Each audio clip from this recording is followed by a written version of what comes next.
Hi, everybody. It's Mike from Here, the Watchmen. Here we are here in Canton, Ohio, at the Occupied Conference, and I ran into this guy. There was someone going through the lobby wearing a tinfoil hat. It's got to be L.A. L.A. Marzulli, thanks for joining us today. Great to be here, Mike, and I'm wearing my tinfoil hat proudly. Thank you. What do you think so far? Well, we just got here. It's Ohio, land of the Nephilim, in my opinion. There are over 10,000 mounds in Ohio, and the new film I'm working on is on the mound builders, which will be released in November. And already just scratching the surface of some of the written record that's done about 100 years ago. There's a disparity, for instance, in Minorque, Circle, and Octagon earthworks, which are still, you can go and see them today. What's interesting is there's advanced mathematics and geometry. And with all due respect to Native Americans didn't have advanced geometry and mathematics. It requires something which to write and figure out equations on, paper, pencil, something like that. And Native Americans didn't have that. You could use birch bark. I mean, I get that, and make some ink. Okay, fine, I get that. But to the best of our knowledge, Native Americans did not possess math skills like that. And yet you see not only these advanced mathematics within the Great Circle Mound and the Octagon Mound in Newark, Ohio, but you also see this very precise 18-and-a-half-year lunar cycle, which they're tracking for some reason. And what's interesting is we found when we went to, you asked me one question, see where it goes. We were in New Hampshire, America's Stonehenge, which they believe was built by the Phoenicians 4,000 years ago. Of course, this goes against modern day archaeology. And they have found what appears to be Phoenician writing there.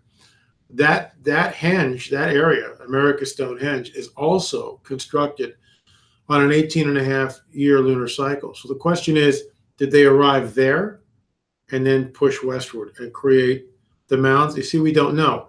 And what's maddening about the whole archaeological paradigm is well, Native Americans did this. They have all their ducks in line, and yet they don't know the real name of who these people were. They don't know.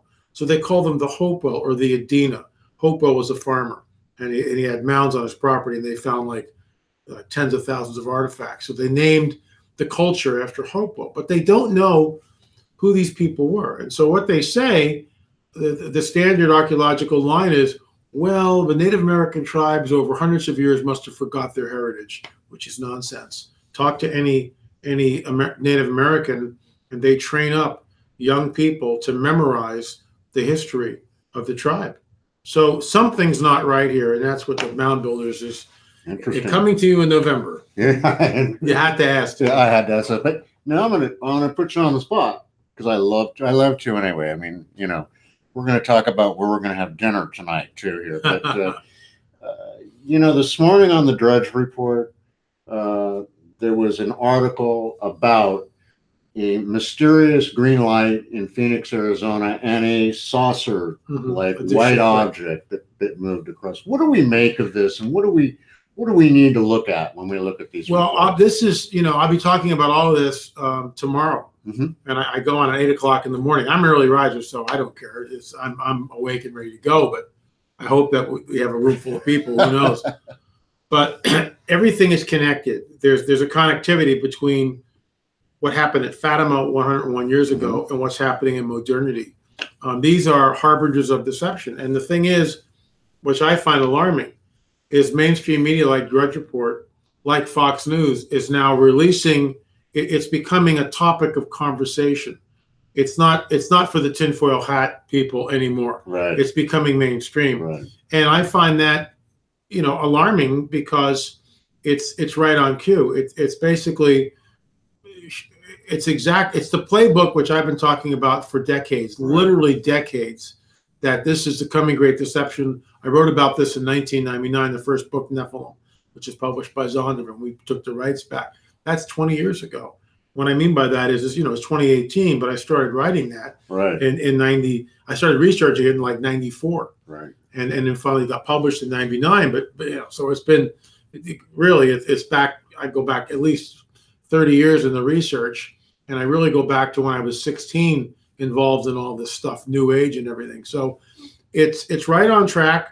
The disclosure is ongoing, and more people are talking about it. So why is it relevant to the Christian community? Because it's happening, and it drives me nuts that pastors don't talk about any of this stuff. They never arm the congregation. So meanwhile, in my crazy state of California, they're going to try to outlaw all Christian books, and the mandatory sex education for, preschool is just crazy, right? Absolutely crazy. So it's time to push back, and the only way we can push back is that the pastors stand up and rally the troops. And until you guys, and I'm looking at you, until you guys decide to stand up and do your job instead of being a snowflake, and there are a lot of good pastors out there, I get it, and a lot of you teach the word, but a lot of you out there don't want to ruffle the feathers and are afraid to offend anybody. Nonsense. Get out there and rally the troops, because unless we do it now, all will be lost, and we're already sliding down the slope. If Hillary had gotten elected, we all would have been toast. It's time to push back. It's time to push back now. Just remember, one of the heroes of the faith in Germany, in World War II, some pastors stood up and rallied against Hitler. They were jailed and imprisoned, but most of the pastors just stood back and did nothing, and we all know what happened. Right. Say nothing, do nothing. It happens. And then they come and cart you away. Yeah, exactly. Now, let's talk for a minute. You've got the new film that you've just released, Fatima 2. Right. It was very gracious of you to send me an advance copy, and Jeannie and I sat down, we watched it. I got to tell you, we watched this movie, and this is rare for me because my wife gets hundreds of movies, and she'll always throw in and say, let's watch this, and I can't make it through the whole thing. I could not get off the edge of my seat for Fatima 2. Thank you. Your best work yet. Appreciate it. Thank you. Tell people a little bit about it, and tell them how they can find it and get it, because you need to watch this. Mike, when you say that, I mean, if I could give it away for free, I would. It costs money to go out and create films and hundreds of hours in the editing booth. Yours truly, day after day after day, and I love what I do. I'm not complaining. I love what I do, but we need to keep the lights on. So when you purchase the film, you're sowing into our ministry. Thank you ahead of time for doing that. What we discovered in Fatima is a completely different set of circumstances and set of facts than what most people know about it. And we've had people write in going, "Thank you for the film, because I grew up hearing about Fatima and believing in one set of facts, and you've presented a completely different set of facts." And we draw all of our information from 1917 handwritten documents. The documents that come after that, decades later, in some cases, they're not fraudulent per se, but they've been messed with. They have an agenda, the powers that be. What we discovered, first of all, there was an ancient serpent cult throughout Portugal. That's not a happy thought. There was a ancient goddess worship of this goddess called Mora. And she had castrated priests, and she would have sex with these men and then kill them afterwards. And we show some of that. And Derek Gilbert, Dr. Michael Lake, and Carl Teacher come on the record in the film and give just riveting interviews about the whole ancient goddess worship. So we tie that into the fourth witness, which was completely undiscovered. And she gave her testimony in 1917. She was the fourth witness. The three that everybody knows is Lucia, Francisco, and Jacinta, the three kids. Well, the fourth witness, Carolina Carriera, was 12 years old, a year older than Lucia. And she saw a being, a blonde-haired being with a white frock on, a smock, something like that, in a stone circle with a tree. The tree was in the middle of a stone circle. This is the same tree that the apparition, so-called apparition, would eventually appear to the three children. So this entity began to communicate with Carolina telepathically. Mistake number one. Red flag number one. Anytime something's coming in telepathically, this is not good. Angels speak, and they move air when they speak. They speak language. Okay, Jesus speaks. He speaks language. Telepathic communication, red flag number one. So red flag number two is this entity is saying, why don't you come over here? And as the entity is communicating with Carolina, she looks over at the sheep. The sheep are paralyzed. Red flag number 2. Okay. So she turns back to the sheep. Now she's concerned. She looks back to where the child is, and she couldn't, it had long blonde hair, and she couldn't ascertain whether it was a female or a male. And she can't find it. And she looks up, and this is super red flag number 3.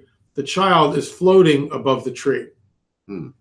So we're not in Kansas anymore. And this is the exact same tree where the apparition would later appear to Lucia, Jacinta, and Francisco. And notice I call it the apparition. I don't call it Mary of the Bible because I don't believe it was. Right.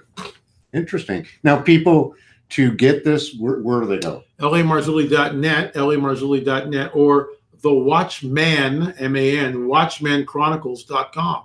And you know what, folks? Again, this, you say, well, why do I care about Fatima 101 years ago? Because first of all, we have a photograph, and we published this guy's book, Jose Machado, which has never been seen before in America. It's a smoking gun. It shows that there's an object above here's the apparition site. There's an object in that film directly above the apparition site, directly above it.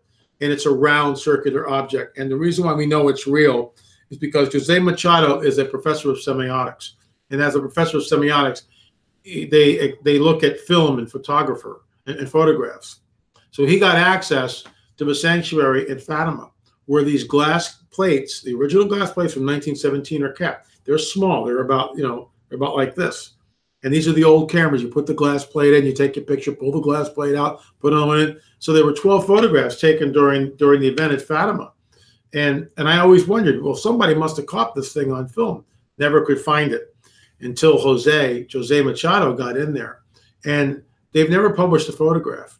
You get a copy of a copy of a copy of a copy. You never get back to the original glass plate. And he's looking at this thing and he's going, this round object is in the glass plate. It's intrinsic in the glass plate. It's not a smudge. It's not a chemical stain. It's in the glass plate. And that's alarming. And we think it's a smoking gun. We published Jose Machado's book. We published this in the film. We talk about it in the film. And what's incredible is I jumped from 101 years ago into modernity with this composite of clips taken from YouTube from Nigeria, Conyers, Georgia, Knock, Ireland, a Coptic church over Egypt, India, all showing so-called sun miracles or apparitions. That's fascinating. Fascinating. Yeah. And I'll show it tomorrow in Canton, that same clip. That's why you need to see the film. Because everybody in the film, right, who's there at Conyers, Georgia, and India, they're all hooping and hollering and clapping their hands and, oh my gosh, it's the sun miracle. Yada, and this yada, wasn't yada. 100 years ago. No, this is today. Yeah, it's recent stuff, you guys. I mean, Knock, Ireland was last year. Yeah, no, it's so it's ongoing. It's yeah. And this is why I call it a harbinger of deception. And this is why you need to see the film. This is cutting edge reporting out in the field. Not a bunch of look, I read books for research. I do all that. You got to do that, but you got to get in the field and you got to talk to people. Otherwise, you're just getting half the story. Yeah. So we went to Portugal. We spent 2 weeks there. Francisco Carrera lined up some great people, and we had some marvelous interviews. Those interviews are in the film, and I think you'll find it cutting edge and extremely informative. And it's a warning shot. Show it to your pastor. My God. I mean, with all the UFO stuff coming out now, and it links right back to what was happening in Fatima. This is why it's important. Yeah, as I said, folks, fascinating piece of work. Go to LAMarzulli.net or the Watchman's, M-A-N-S, Chronicle. No S, just the Watchmen Chronicle. The Watchmen Chronicle. Go there, get a copy of this, be informed. LA, thanks for joining us today. Thank you, Mike. Always good. We'll look forward to 8 a.m. tomorrow morning, Canton, Ohio, at the, where are we? The Marriott. The Marriott, the Canton, Ohio. Courtyard Marriott. Courtyard Marriott. Go to CoachDaveLive.com. You can find out all the details. There's still seats left, so come on in. Come on down. 8 o'clock tomorrow morning. Get out here early. Be informed. God bless each and every one of you. Thanks, Mike. You're welcome. Thank you, Willie. And we'll talk to all of you again soon here on the Watchmen's Report.